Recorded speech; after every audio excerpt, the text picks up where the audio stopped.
La Voz del Derecho presenta Panorama Económico. Los hechos, las cifras, las medidas oficiales, el sistema cambiario, monetario y crediticio. Dirige y conduce Luis Alberto Ávila.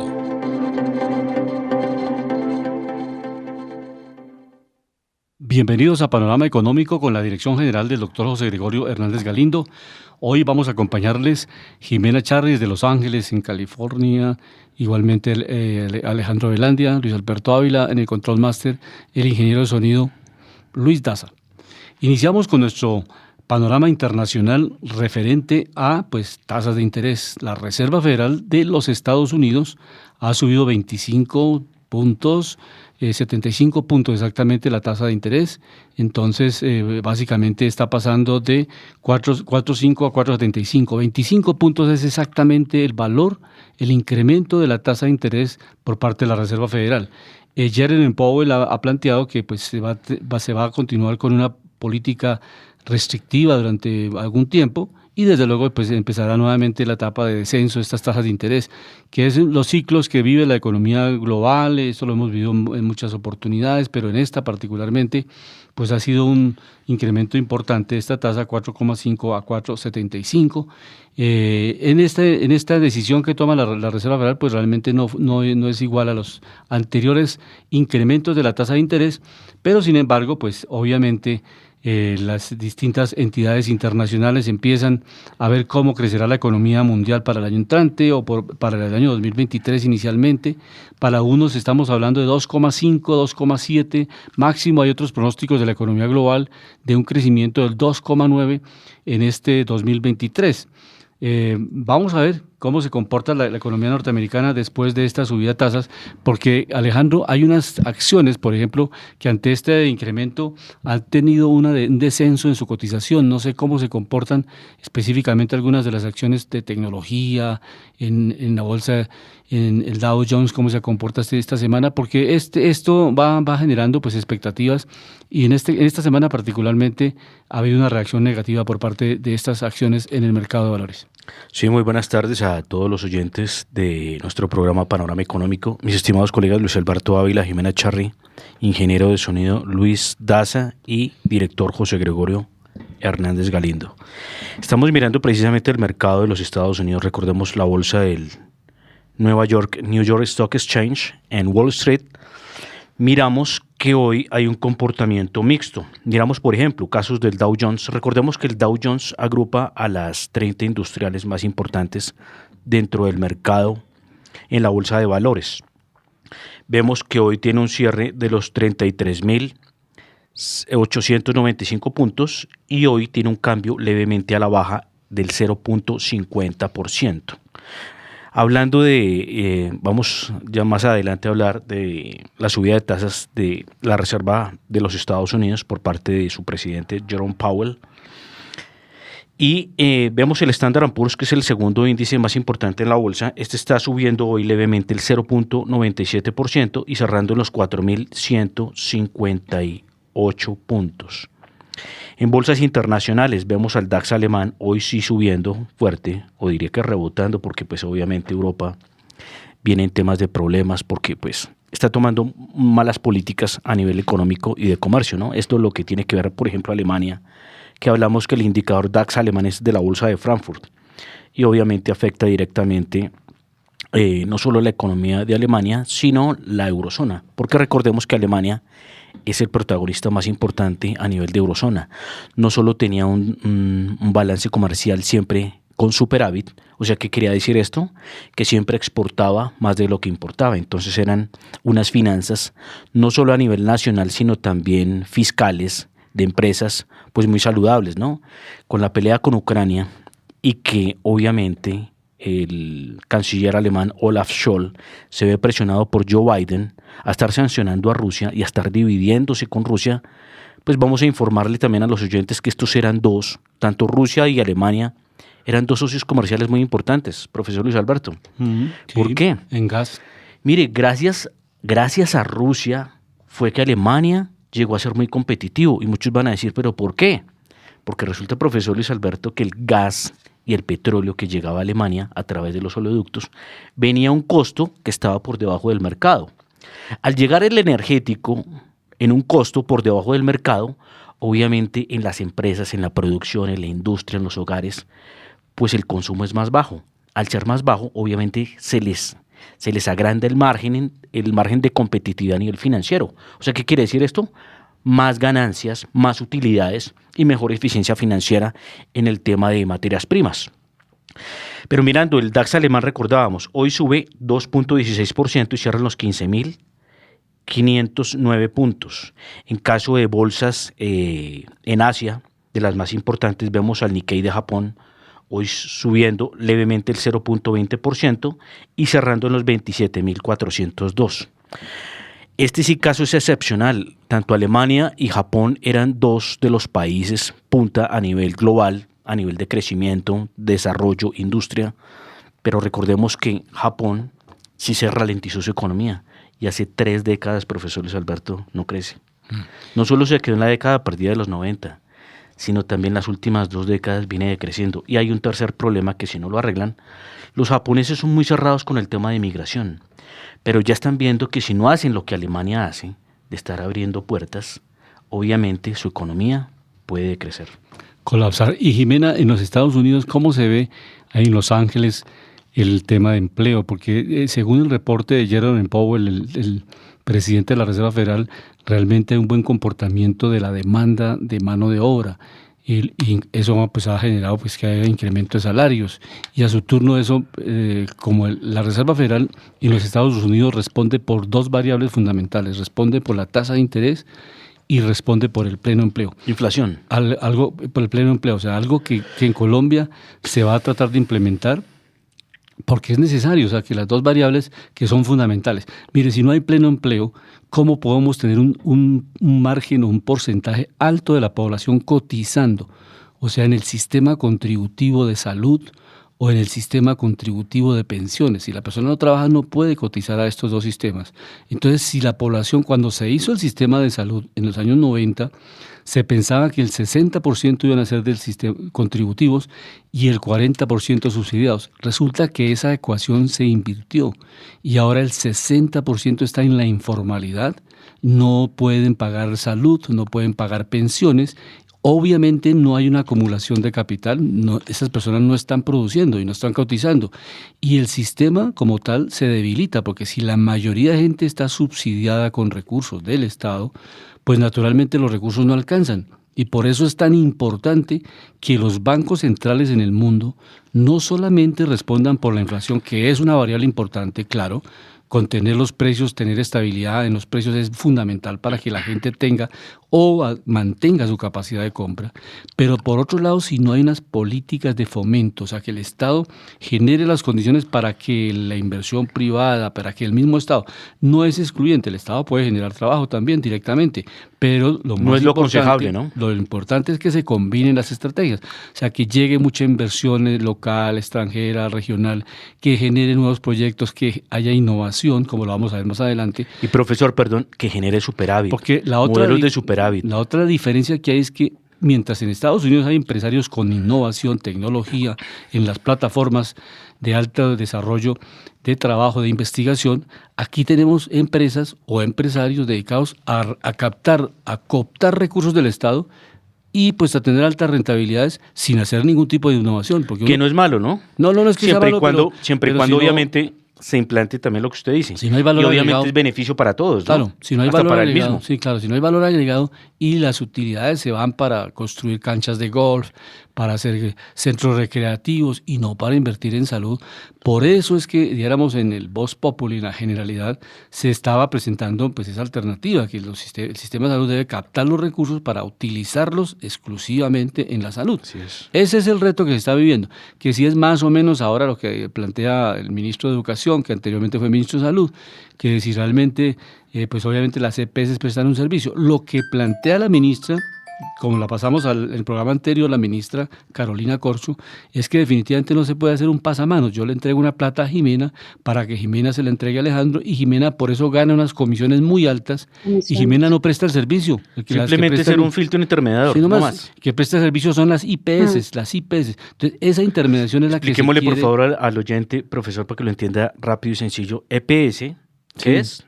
Sí. ¿Qué es la EPS? Las empresas promotoras de la salud. ¿Qué es el intermediario? Es el intermediario financiero. Entonces, Es un intermediario financiero. Y el IPS es la institución promotora de salud, que son las clínicas y los hospitales, los ¿cierto? hospitales, exactamente. Son los operadores del sistema de salud. Son los que realmente atienden al paciente, a la familiar nuestro, al amigo nuestro, lo que sea. Entonces, la idea es quitar ese intermediador que se llama EPS. ¿no? EPS, y no se van a acabar. O sea, ya lo ha dicho, la ministra está afiliada a Sanitas, pues valga la cuña.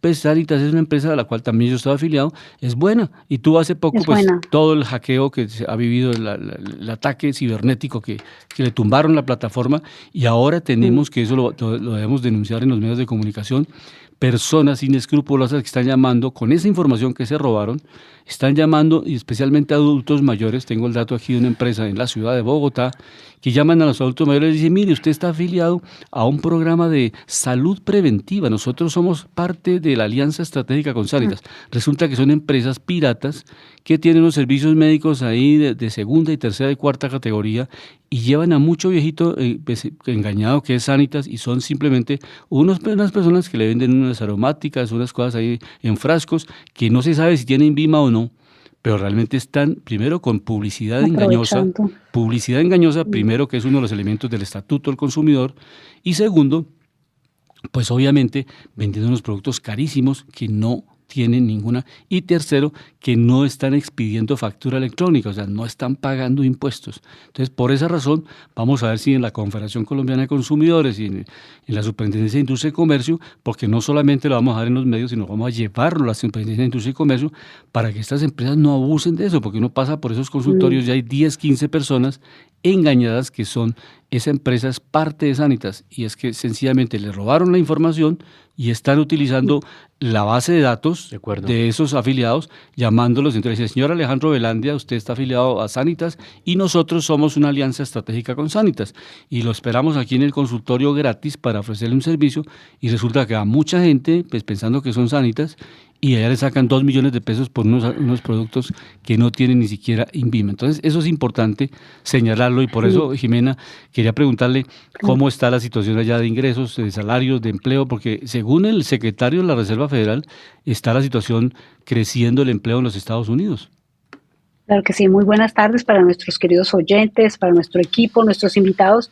Claro que sí, doctor, en Estados Unidos todavía podemos conseguir un buen empleo. Les cuento que el salario, bueno, California lo tiene por hora, salario básico por hora quedó para este año en 16.50, llegando hasta más o menos 17.75 dependiendo de la empresa.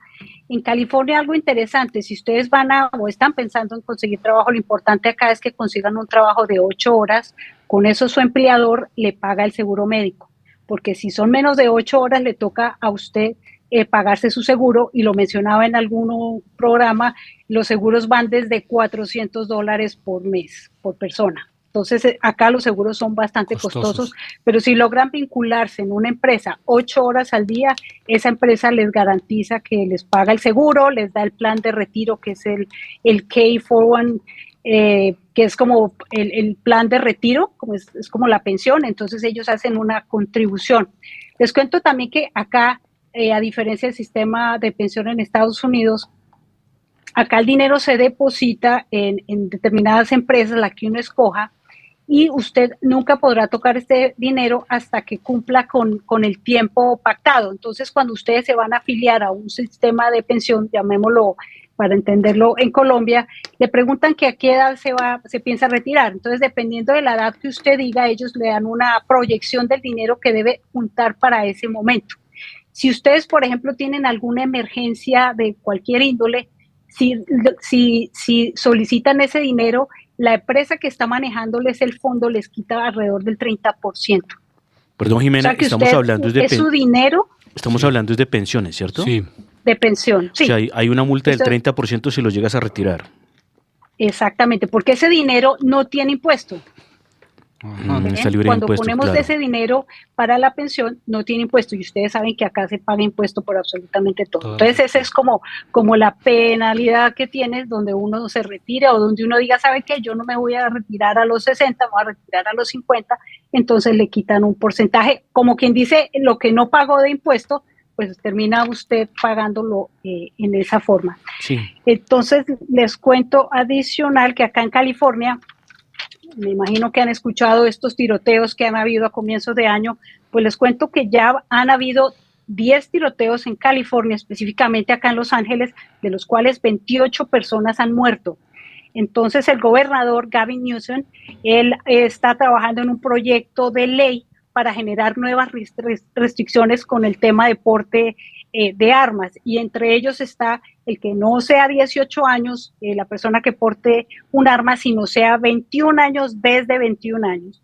Entonces también otra de las medidas que pretende este proyecto es que existan sitios donde permitan a la entrada digan, aquí no se puede tener un arma, entonces la persona no lo ingresa, porque aparentemente las personas que tienen sus armas, la ley no ha sido suficientemente pues fuerte con esto, y las personas ingresan con su arma a cualquier establecimiento, iglesia, hospital y demás. Entonces esta ley lo que pretende es que hayan al menos algunas restricciones, porque ha sido imposible quitar del todo el porte de armas, como lo han visto ustedes en los medios, y eso que este estado es un poco más cerrado con el porte de armas, pero sigue siendo todavía muy poco lo que están haciendo por estos controles. Entonces, eso les cuento. Y lo que hemos mencionado en otros programas es que ahorita la nueva alcaldesa del condado de Los Ángeles está trabajando en un programa muy importante para las personas que no tienen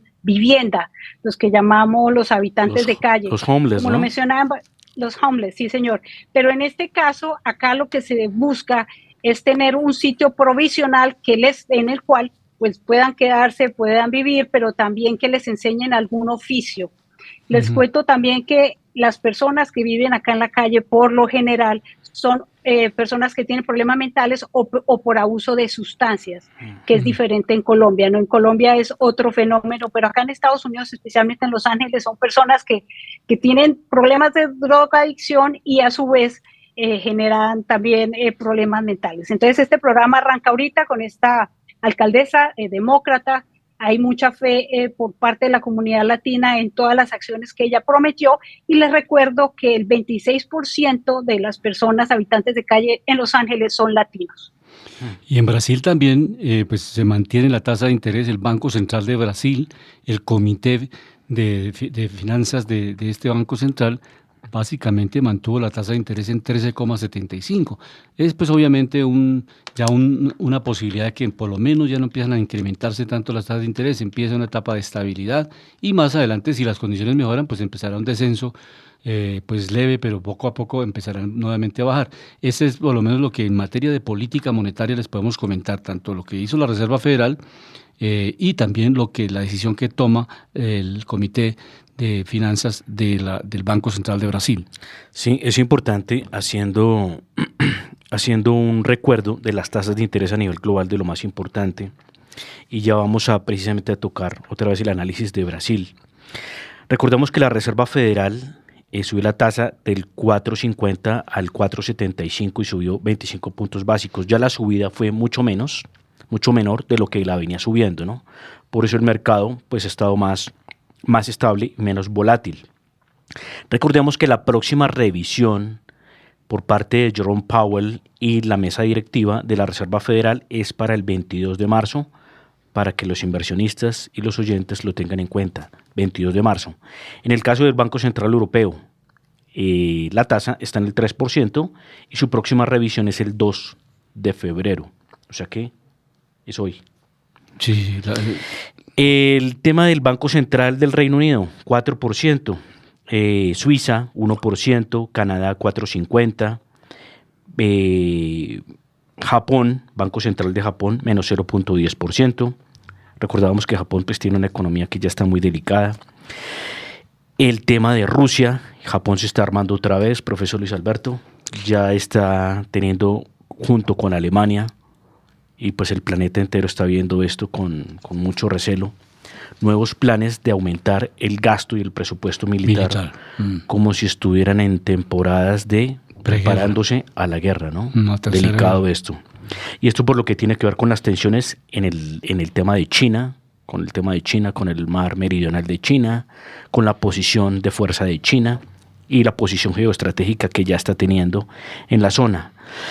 Recordábamos, Banco Central de Japón menos 0,10%, y la próxima revisión en Japón es el día 10 de marzo. En Rusia 7,50%, India 6,25%, China 3,65% y Brasil 13,75%. Y miramos algo curioso, profesor Luis Alberto, que lo venía diciendo hace muchos meses, haciendo el seguimiento de Brasil. Brasil sigue bajando las tasas, llegó a tener tasas del 13-14% de inflación. En este momento la tasa, gracias a que el Banco Central puso la tasa en el 13,75 y la mantiene ahí durante muchos meses, Brasil en este momento ha bajado su tasa al 5,79% después de tenerla por encima del 13%. Entonces es algo muy positivo. Pero lo que están mirando los brasileños y a nivel internacional, ojalá es que a Lula no le dé por hacer fiestas con el presupuesto nacional, porque no sirve de nada, profesor Luis Alberto, si el Banco Central mantiene su tasa elevada y hace una buena gestión, si el Ejecutivo empieza a emitir mucho dinero y empieza a incrementar el gasto público, desajustando las finanzas del Estado, ¿no? Entonces hay que tener esas dos cosas en balance. Y hay una cosa importante, mirando que la tasa, por ejemplo, de inflación en Estados Unidos sigue bajando. Recordamos que el último dato venía del 7,1%. El anterior, el 7,1%, el último es el 6,5%. En el caso, por ejemplo, de países de África representativos, la tasa está en el 7,2%. De los países que más baja inflación tienen en el mundo, China 1,8%, Suiza 2,8%, Arabia Saudita 3,3%, Japón 4%, Corea del Sur 5,2%. En el caso de América, miramos Panamá 2,07%, inflación muy baja, de las más bajas de América. Bolivia 3,12%, Ecuador 3,74%, Bermuda 3,8%, recordábamos Brasil ya entró dentro de los países con más baja inflación en América, más sin embargo sigue estando un poco alta, 5,79%. Miramos otros países como Uruguay 8,29%, Perú 8,66%, Guatemala 9,24%, Honduras 9,8%, Nicaragua 11,59%. Ya vienen los países de más alta inflación, junto con Nicaragua. Chile 12,8%. Colombia entró al deshonroso lugar, recordemos, con 13,12% de inflación. La anterior era 12,53%. Hay análisis del Banco de la República y de centros económicos en Colombia que dicen, profesor Luis Alberto, que la inflación puede seguir subiendo. Y eso que obviamente las tasas vienen subiendo. Pero obviamente el Banco de la República es un poco tímido en la subida de tasas, no es tan agresivo como otros bancos centrales. Recordemos que está en el 12%, ¿cierto? Sí. La tasa del Banco Central en Colombia. Y se espera que obviamente hagan en conjunto tanto el Ejecutivo, que es por parte del presidente Gustavo Petro, y el Banco Central, que hagan un consenso en política económica para que precisamente todas las políticas que toma el Banco Central de la República pues tengan efecto en el mercado. Porque, por ejemplo, profesor Luis Alberto, más tarde en Panorama Nacional lo vamos a ver, el comportamiento del dólar, que nos mide el termómetro precisamente de ese sentimiento en el mercado. Pero recordamos, las inflaciones más deshonrosas en América: Argentina, 94,8% de inflación. Y Venezuela sigue en el último lugar con 156%. Recordemos que Venezuela es el mayor tenedor de reservas de petróleo a nivel internacional. Y por otro lado, importante, Jimena, comentarle desde acá, Bogotá, Colombia, que hay un documento ahorrador que básicamente en Estados Unidos están haciendo una consulta a la industria que sugiere que se constituya un fondo para compensar el costo de construir redes de móviles 5G. ¿Esto qué quiere decir? Que empresas de tecnología como Netflix, como YouTube, que tienen una red, un uso intenso de manejo de datos, de transmisión de videos, de todas estas comunicaciones de alta velocidad, pues tienen que contribuir, se está planteando la generación de un fondo para contribuir en esa plataforma, en esa infraestructura que se tiene que estar como todo, como una carretera física que hay que hacerle mantenimiento, que hay que hacerle ampliación.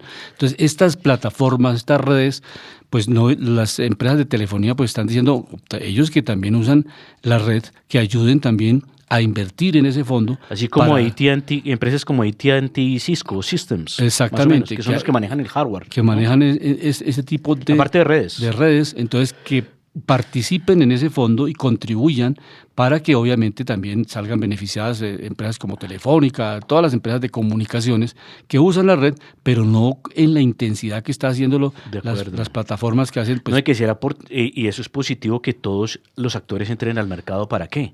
Para que no se generen esos oligopolios. A esto voy con un tema, profesor Luis Alberto, que es que muchos en Estados Unidos, por ejemplo, y no sé si Jimena lo ha escuchado, que muchos en Estados Unidos se quejan que empresas como Amazon están monopolizando temas de manejo de datos y de redes, ¿sí? Con el tema de información. Claro. Entonces, por eso es importante liberalizar. Nosotros, o yo en el caso personal, estoy muy de acuerdo pues con los empresarios que crean mucha industria, mucha empresa, abren muchas salas, pero también hay que tener competencia en el mercado. Es sano. Por ejemplo, lo que se viene a nivel global, obviamente somos admiradores de Elon Musk, pero él tiene una empresa que ya a través de SpaceX, que es espacial, hay otra que se llama Neuralink, pero a través de SpaceX se generó una red global de satélites. Pero obviamente si una sola persona en el mundo pues tiene esa masa de todos esos satélites de interconexión en comunicaciones, pues va a ser el referente y va a dominar el mercado, ¿no? Es lo que muchos miran con temor. Por eso es importante el tema de la competencia. Pero, profesor Luis Alberto, cerrando con unos temas de economía internacional muy importantes que usted me preguntaba, dentro de las acciones más movidas del mercado, miramos hoy ExxonMobil, que es una empresa que le ha ido muy bien al cierre del 2022 por los precios del petróleo y porque también hay un factor muy importante que pasa en las empresas de energía. Cuando los precios se caen, eso hablando de la pandemia, años 2020, 2021, que los precios llegaron a estar tan bajos, llegaron hasta $0, $5, $10, pues obviamente las compañías como ExxonMobil y otras, como tienen que mostrar resultados ante el mercado, ¿qué es lo que pasa? Empiezan a manejar mejor la eficiencia financiera y los resultados a nivel interno, a nivel contable. Gracias a esto se disminuyen mucho los costos inoficiosos de las empresas, se vuelven más eficientes en su operatividad y en sus ganancias. Gracias a esto, pues logran dicen que es de las compañías que mejor va a arrojar resultados al cierre del 2023. Esto para el caso de ExxonMobil, que es la petrolera más grande de los Estados Unidos. Y hoy la vemos cayendo en el mercado menos 4.09%, cerrando en los $110. En el caso de tecnológicas que me preguntaba mi estimado colega, vemos a la ADR de Alibaba. Recordemos que esta empresa es china, que es una competencia más o menos de Amazon, trabajan en comercio electrónico, pero que está cotizando en la bolsa de Nueva York a los $105, el ADR, con 94, hoy está cayendo el 3.44%. Recordemos que uno de los fundadores, el principal, que es Jack Ma, estaba siendo perseguido por el gobierno de China, ¿no? Esto por dar declaraciones sobre temas de gobierno. Miramos acciones como las de Meta, que representa Facebook. Recordábamos que Meta fue una de las empresas que más cayó el año pasado. Uno de los hombres más ricos del mundo, que era Mark Zuckerberg, que llegó a tener más de 110 mil millones de dólares, profesor Luis Alberto, perdió más del 50% de su fortuna. Otro caso, eso por la cotización de mercado, ¿no? Pero otro caso muy especial y que es muy fuerte es el caso de Elon Musk, que no están en quiebra, pero Elon Musk perdió en capitalización de mercado más del 60% de su fortuna. Llegó a perder en capitalización de mercado más de 200 mil millones de dólares. Entonces es una cifra muy considerable. En este momento el hombre más rico del mundo ya no es Elon Musk, sino es Bernard Arnault, que es francés, que es dueño de marcas de lujo, de ropa y de otros artículos suntuosos a nivel global. Y la fortuna de este francés sí está ya por encima de los 200 mil millones de dólares. Y aquí, en panorama nacional, pues, desde luego sigue la discusión de temas grandes en el Congreso, Jimena, que es el tema de la reforma a la salud, la reforma laboral, la reforma pensional, la reforma política, en fin, hay mucha agenda en el Congreso de la República en este primer semestre. Y pues vamos a ver, las universidades, el 29 de enero se reunieron los rectores de las universidades de Colombia y manifestaron su interés de participar y de apoyar los principios esenciales, o sea, la medicina familiar, llevar el servicio médico a las zonas apartadas del país, porque realmente las personas que vivimos en las ciudades pues no sentimos la diferencia, pero en las regiones más apartadas no hay hospitales, no hay centros de salud adecuados y lo que se requiere es básicamente esa atención familiar y preventiva. Entonces, los rectores de las universidades en Colombia se le manifestaron a la ministra su interés de ayudar con diplomados para empezar a socializar, a explicarle a la gente en qué consiste la reforma a la salud y qué beneficios representa, para que no se presenten especulaciones ni nada de estas situaciones, sino que le permita a la academia. Y el próximo 10 de febrero la Universidad Nacional de Colombia, la rectora con quien ayer tuvimos la oportunidad de dialogar, la doctora Dolly, pues ella va a impulsar un foro nacional de la reforma de la salud. Entonces ahí están invitados los gremios, las EPS, en fin, para que la gente pueda discutir el gran debate nacional que se da en los distintos sectores, y va a empezar la universidad pública en Colombia, como es la Universidad Nacional, a hacer este gran foro sobre este tema, y después pasará al Congreso, que es donde realmente es el debate natural, donde están las diferentes corrientes políticas y los argumentos, los contraargumentos, las tesis, las antítesis, para que después salga un proyecto que ojalá sea de beneficio para todo Colombia. Ese sería. Nosotros no estamos acá por acabar el sistema como tal, el sistema capitalista, sino que se fortalezcan las empresas, pero las empresas presten un mejor servicio y obviamente donde el Estado pueda intervenir, que intervenga para mejorar el servicio, no para dañar el servicio. Eso es básicamente como la filosofía del proceso que se está viviendo en Colombia con relación a las universidades que están participando. ¿Qué universidades participan? No, todas las universidades del sistema público de universidades, más de 122 universidades de todo el país. Sistema público y sistema privado. Público, y también la Universidad de los Andes, que tiene medicina, la Universidad Javeriana, que tiene medicina. También participan. También van a participar con foros en cada una de estas universidades. Inicia la Universidad Nacional, pero eso no significa que las demás universidades también pueden hacer sus foros con los médicos, con los pacientes. O sea, no tienen privilegio las públicas por estar ahí el Estado. No. Todas las universidades pueden perfectamente trabajar y hacer la discusión al interior de los temas. Porque es y importante. máxime las universidades que tienen la Facultad de Medicina. Porque es que ahora lo que está pasando, yo he hablado hoy con unos pacientes y me decían, mire, ahora sí las EPS, cuando uno pide alguna cita, lo están atendiendo rapidísimo y le están diciendo, no, por favor, demórese un poquito más, lo podemos atender más tiempo. Antes, por lo general, la dirección administrativa de las EPS le decía, cada paciente tiene 5, 10, 15 minuticos no más, sí. y sale, pase el siguiente. Si no alcanzó a resolverle su problema, nos morimos de la pena, pero es el costo financiero milimétrico porque no podemos bajar las utilidades que tenemos financieras. Entonces, con ese criterio, la salud no es un derecho, sino es una mercancía. Entonces, ahí el paciente pues es el que va a sufrir porque no lo van a atender bien, le dicen no le autorizamos la cita con el especialista porque no es necesario, y de pronto el paciente se murió porque no le dieron la cita con el especialista, que era el que realmente le podía diagnosticar si tenía un preinfarto, una situación más grave que un médico general que no conoce ese tipo de enfermedades. Profesor, hay que decirlo, lo que pasa es que eso es un régimen distinto el tema de la salud, porque se hizo no para tener utilidades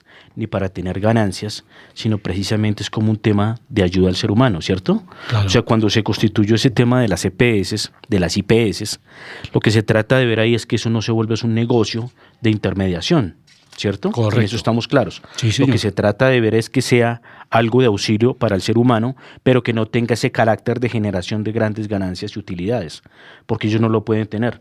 Creo que algo así parecido pasa con las universidades, ¿cierto? Sí. Hay unas universidades que, por ejemplo, arrojan muchos ingresos, pero entonces ellos lo que tratan es de hacer inversiones en edificios, en infraestructura, en ciencia, tecnología, en muchas otras cosas, pero creo que ellos no estaban habilitados es para generar grandes ganancias como si fueran una empresa privada, o sea, ¿cierto? La mayoría son fundaciones y como fundaciones no pueden hacer distribución de utilidades. Los excedentes tienen que reinvertirlos en su factor misional. O sea, y generar un bienestar. Si la misión es educación, tienen que reinvertirlo en educación, en infraestructura, en laboratorios, en mejoramiento. Pero en esos casos la función principal no es generar ni ganancias ni utilidades. No es el objetivo. Precisamente es parecido al tema de salud, ¿no? Que ahí lo principal es generar un bienestar hacia el cliente, ¿no? Sí, a los usuarios. A los usuarios. Exactamente. Ese es el objetivo, Jimena. No sé por allá cómo se están desarrollando estos temas en Estados Unidos. Sabe que se me olvidó contarles que pues estamos un poco asustados muchos acá en Estados Unidos porque el presidente Joe Biden planea finalizar el decreto de emergencia de salud pública. Ustedes saben que si eso llegase a ocurrir, lo primero es que ya no va a haber, las vacunas ya no van a ser gratuitas, ni las pruebas de COVID tampoco lo van a hacer. Únicamente serían para personas que están pagando por su seguro. Entonces recuerden ustedes cuando inició la pandemia que muchos latinos llegamos a Estados Unidos para que nos aplicaran la vacuna para el COVID. ¿Lo recuerdan? Sí, señora. Sin ningún costo.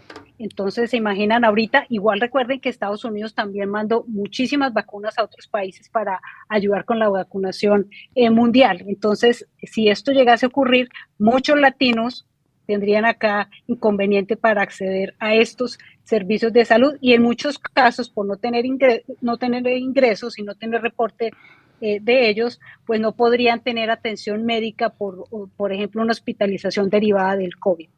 Sí, hay un tema. Atentos a eso. Sí, hay un tema muy importante hablando de lo que relacionaba a lo que hablaba Jimena, que profesor, es muy importante y en en Estados Unidos hay un sistema tan dinámico con el tema de la bolsa de valores que gran parte, la mayoría, más del 50% de los ahorros con los que se pensionan las personas van a la bolsa de valores.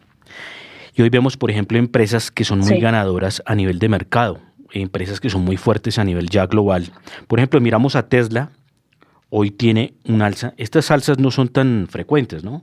Para explicar a los oyentes, hoy el mercado está muy dinámico. Tesla tuvo una subida de 8.39%, profesor Luis Alberto. Muy buena. Alza muy importante. Muy buena. A los $187. Meta, que representa Facebook, 22.37%. También importante. Buenísimo. Amazon, $111, cierra hoy su cotización con 81 centavos y la subida es 6.34%. AMD, que trabaja en el sector de software, de hardware, está subiendo hoy el 8.06%, cerrando los $87 con 23 centavos. En el caso de Apple, que es una de las más apetecidas, profesor Luis Alberto, por los fondos a nivel global, y ya por el mismo Warren Buffett, con su firma Berkshire Hathaway, es Apple. Esta es la firma que más vende en el planeta, profesor Luis Alberto. Sí. Pero es la firma más eficiente con ese nivel de ingresos en el planeta, junto con Saudi Aramco, que se llama Apple. Hoy sube el 8.15% y cierra en los $150.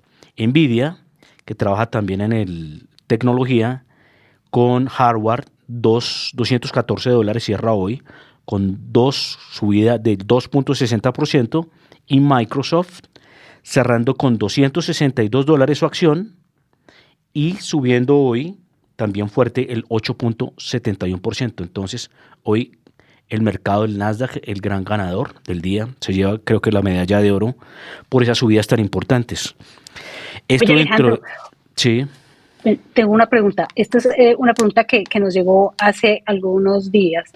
¿Es bueno comprar la acción de Disney? No hemos hablado nunca de esta acción. Disney, tocará estudiar los fundamentales, pero lo que se puede ver, Jimena, es que viene teniendo un tema también de avance tecnológico. Pues hace poco acabó de crear una aplicación propia para mostrar su contenido. Entonces es positiva, pero hay algo que también creo que estaba lastimando en los fundamentales a Disney, que era el tema de la promoción de género, profesor Luis Alberto y Jimena, que mucha gente estaba molesta con eso. O sea, que en ciertas películas y en ciertas series están mostrando el tema transgénero y el tema gay, homosexual y bueno, todo ese tipo de cosas, ¿no? Y hay muchos que estaban molestos con eso. Estaban viendo ese tema por preocupación. Pero me parece que Disney tiene muy buenos elementos y que obviamente tiene ya una cartera diversificada. Recordemos que Disney le compró la empresa hace unos años a Steve Jobs, Pixar, sí, que es la que hace la serie de los Toy Story, las películas. Y de hecho, sí. Miren que, por ejemplo, las personas que trabajan en Disney, uno creería que no, que pueden tener el pelo azul, rojo, piercing y cantidad de cosas, y no, las políticas de ingreso para quienes quieran trabajar en Disney son bastante fuertes. Si tienen el pelo pintado, lo tienen que cambiar de color.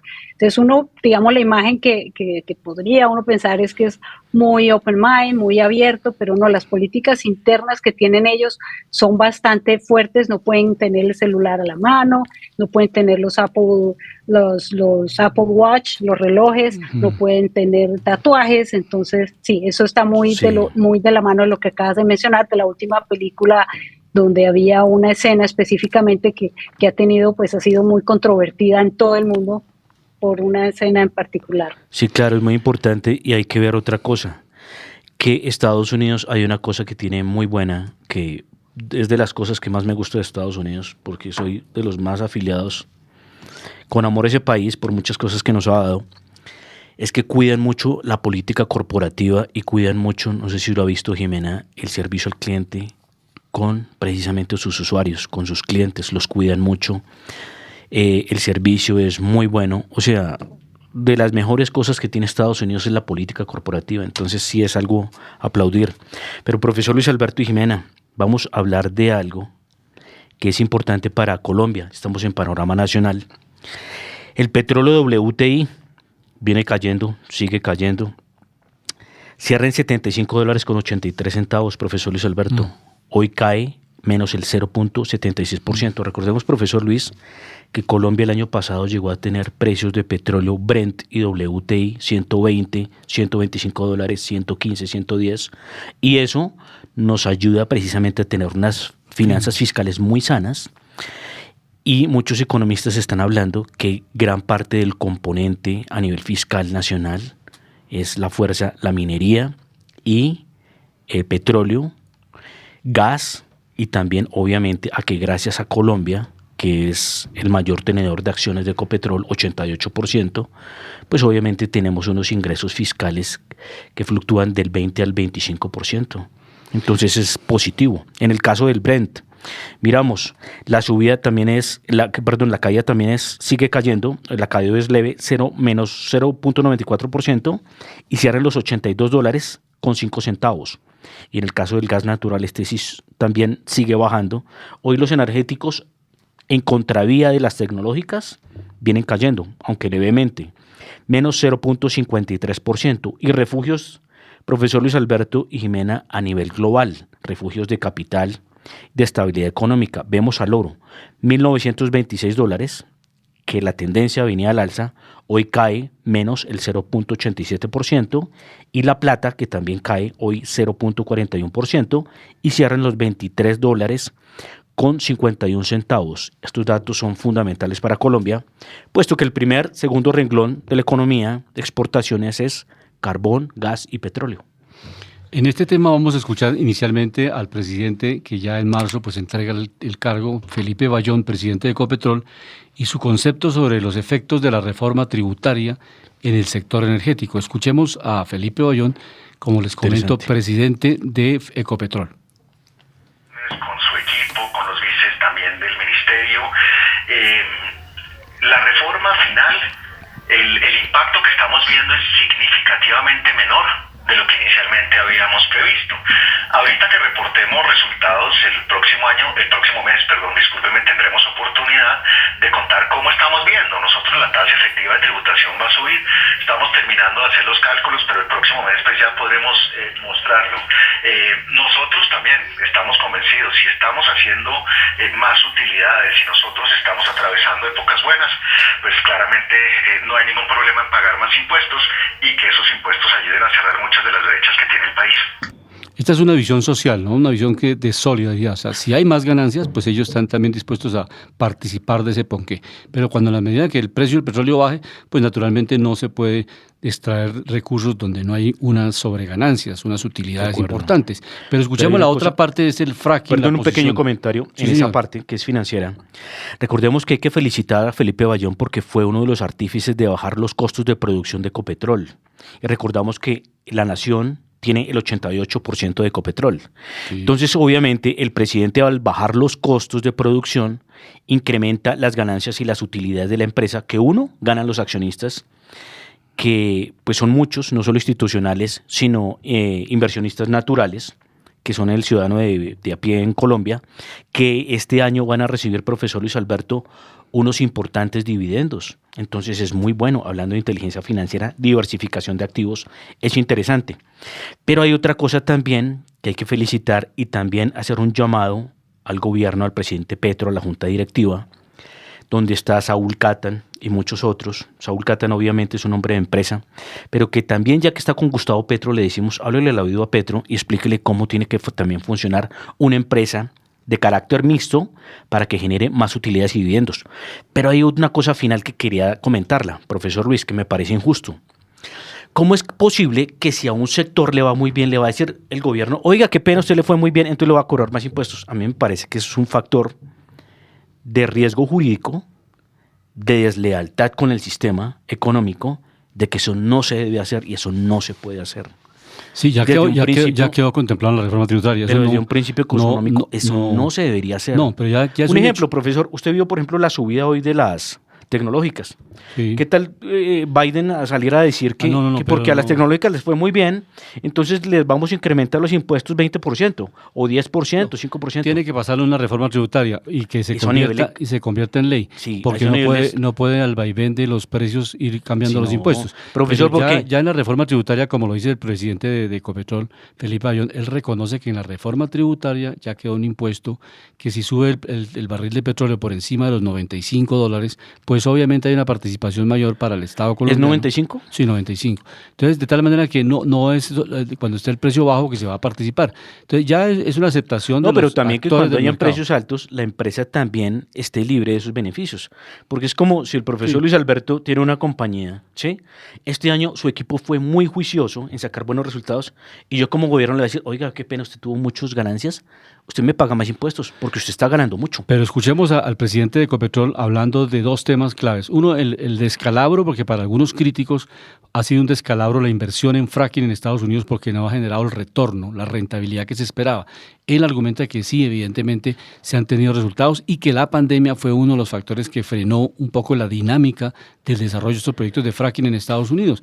Y de otro lado, el presidente saliente de Ecopetrol reconoce que si Colombia se aprueba que no se haga fracking, Ecopetrol es muy respetuoso de esa decisión. Entonces, escuchemos inicialmente diciendo cómo es la posición de Ecopetrol, de la Junta Directiva, frente a la decisión del Congreso de la República. No es la decisión de uno o dos personas, sino del Congreso de la República.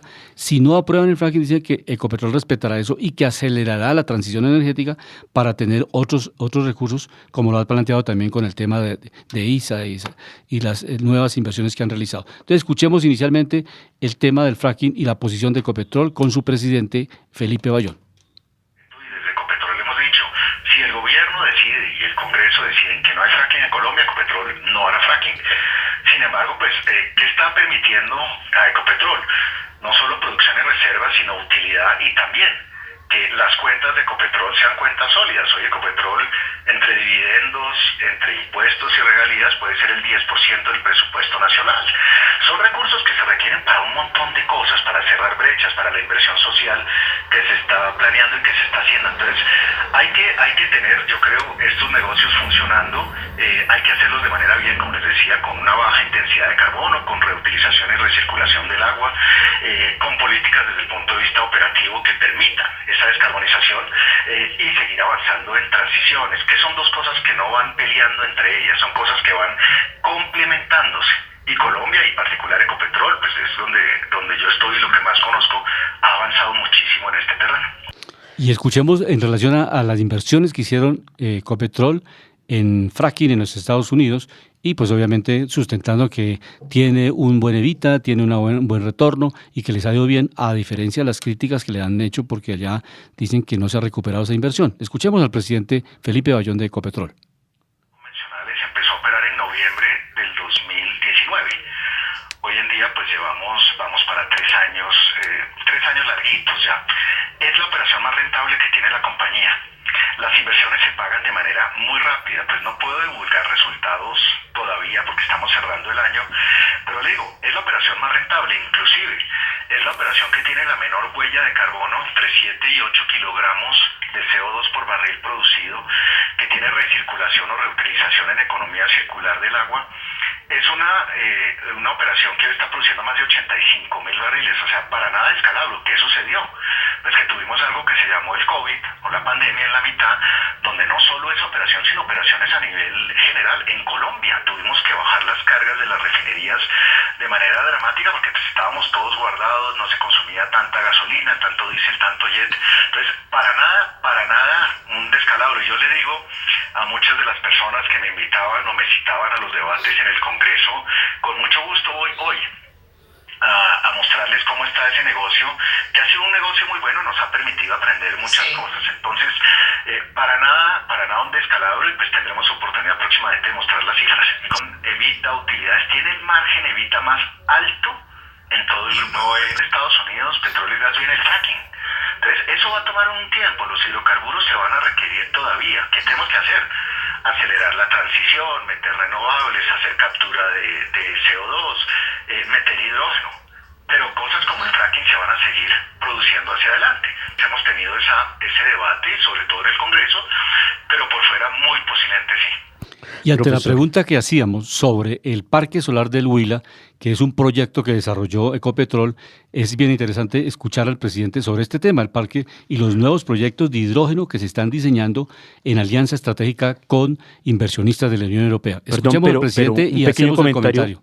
No, de esta parte que me parece muy importante y qué bueno escuchar a un técnico, profesor Luis Alberto, porque es que mucha gente hablando de estos temas que no conoce ni de cifras, ni conoce ni de resultados, y esta gestión que Felipe Bayón y Ecopetrol tuvo en el Permian, que es el tema del fracking, que creo que es en Texas, no me acuerdo muy bien. Precisamente lo que están haciendo es eficiencia financiera e incrementar la base de reservas de Ecopetrol ya como multinacional Multilatina. que participa, no, ya sería, pues porque Estados Unidos ya no hace parte de Latino, ¿sí? Sí, Pero ya sería una multinacional. multinacional y es interesante, esto es aplaudible. Y esto es lo que hay que explicarle a la mesa y a la junta directiva. Si Ecopetrol a través de su presidente ha tenido una penetración global de generar más ingresos, más presencia de Ecopetrol, rentabilidades, generación de más reservas, más capital e incremento en valorización de sus activos, es fenomenal. Esa es la senda a copiar. Y escuchemos lo del Parque Solar del Huila, que es bien interesante, porque estamos en esa senda, o sea, estamos haciendo transición y estamos con la base financiera de Ecopetrol, con los distintos explotación de petróleo, de gas, pues es la base financiera para meterse en grandes inversiones en hidrógeno. Escuchemos al presidente de Ecopetrol en esta última pregunta que se le formuló.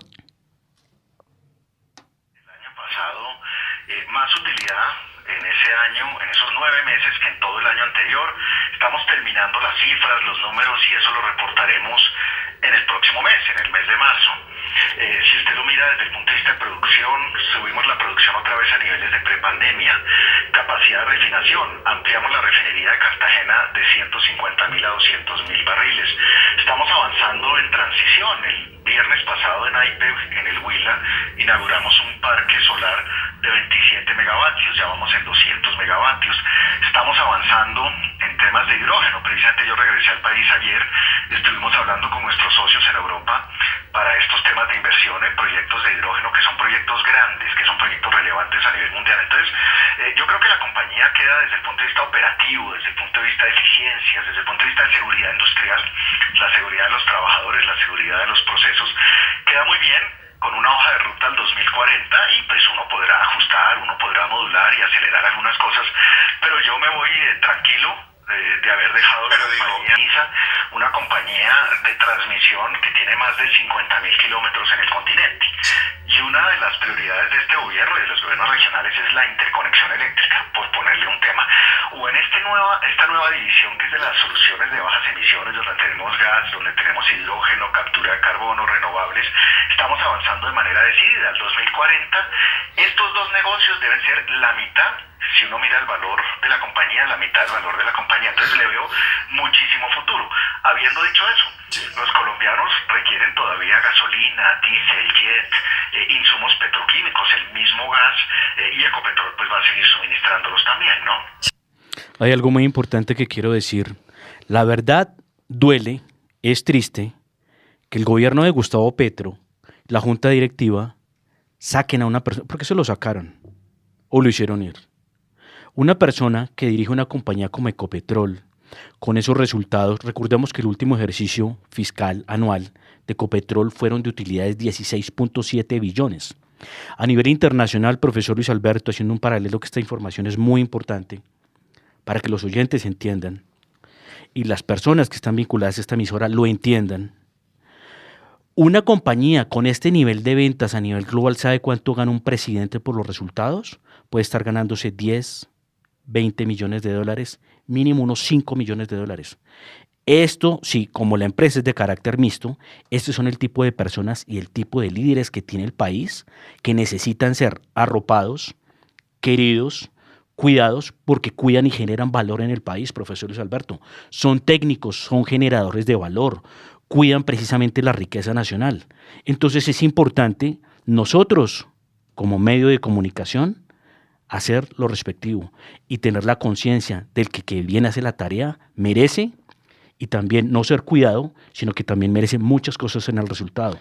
Pero al presidente Felipe Bayón le decimos desde acá, desde Panorama Económico, en la Voz del Derecho, miramos su gestión, lo felicitamos por ella, lamentamos su partida, yo personalmente, analizando temas económicos, el bien y la estructura, y a la nueva junta directiva, en cabeza también del presidente Gustavo Petro, que es el que maneja el país y decide sobre la junta directiva, le decimos, por favor, esté al lado de personas técnicas que ayuden a cuidar los activos estratégicos del país y cuide precisamente esta hoja de ruta que dijo Felipe Bayón que hay que cuidarla, que la tenemos a 10 años, y él mismo lo dijo. Ecopetrol le reporta precisamente al país el 10% del presupuesto fiscal. Y en estos últimos minutos vamos a escuchar al presidente de la Junta Directiva, Saúl Catán, precisamente haciendo la perspectiva de la empresa. Él sustenta que básicamente se cumplen ciclos y que los presidentes de las compañías tienen un promedio de 5 años y de ahí empiezan los rendimientos marginales decrecientes o por lo menos ya buscan otros horizontes, y que el presidente actual lleva 7 años y que no hay ninguna salida, que fue todo concertado y que precisamente se va a retirar el 31 de marzo. O sea, no es una retirada introspectiva, sino que eso venía conversándose desde hace muchos meses, desde el año pasado. Escuchemos a Saúl Catán, presidente de la Junta Directiva de Ecopetrol. Coincidencia también. Las acciones de ISA el viernes llegaron a caer casi 10%, cerraron con una caída de 5,66 me parece, una caída alta, no por la salida de Felipe, en mi opinión fue más por los temas regulatorios que se hablaron y que se discutieron o que se anunciaron al interior del gobierno, y por supuesto pues Ecopetrol tiene un 50% o un 51% de ISA, y esto pues llevó a acelerar la caída de la acción. La acción de hecho abrió y gran parte del día estuvo cayendo 1%, 1,5%, que es normal dentro de la volatilidad de la empresa, pero se acentuó pues con esta caída de ISA que obviamente pues no ayudó. Sí. Y también escuchemos las proyecciones de Ecopetrol según su presidente, porque él es el presidente de la Junta Directiva y está trabajando en eso, y cómo proyectar la empresa desde el punto de vista del valor agregado. Él es consciente que la empresa debe producir un valor y que esa es la única forma de generar riqueza. Escuchemos esta última pregunta al presidente Saúl Catán. Ojalá crecer esta producción por encima del 1 millón de barriles diarios de petróleo, y que el petróleo pese dentro de lo de EBITDA de la compañía menos del 80%. Esto quiere decir que la transición energética se está acelerando y que le estamos creando valor a la compañía. De lo contrario, sería un gran fracaso. Las compañías necesitan oxigenación.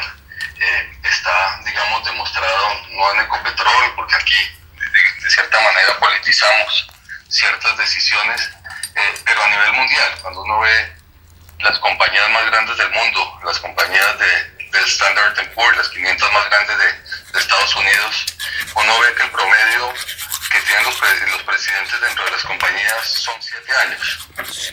Felipe va a cumplir 7 años, estamos en el promedio.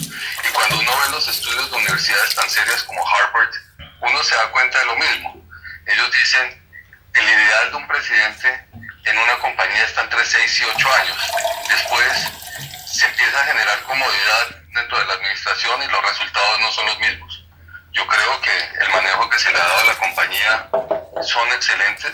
Yo creo que se ha manejado muy profesionalmente la compañía. Yo creo que Felipe es una persona muy profesional, pero yo creo que se necesita oxigenación y yo creo que necesitamos generar valor diferente a la compañía para que los mercados lo perciban así. Y le voy a dar un ejemplo. Si usted hubiera comprado acciones en septiembre del 2018, esto más o menos hubiera comprado acciones a 4.100 pesos aproximadamente. Hoy, miren el precio de la acción. Y de hecho el precio más alto desde ese momento hasta hoy fue en marzo del 2022, que llegó a 3.400, todavía por debajo de eso. Y eso fue en un momento donde el gobierno decidió pagar la deuda del FEPEC, por eso subió la acción. Entonces necesitamos generarle valor a la compañía y necesitamos generar cosas diferentes, cosas nuevas que permitan generar este valor o esta percepción de valor en la compañía. Y como digo, la compañía ha sido manejada muy bien, pero necesitamos hacer cosas diferentes, necesitamos mirar la compañía de manera diferente y esa es la apuesta. De gobierno, tenemos un número importante de contratos de exploración con un potencial muy grande. Lo vemos en la costa Caribe, en el offshore de la costa Caribe, donde tenemos unos contratos muy interesantes.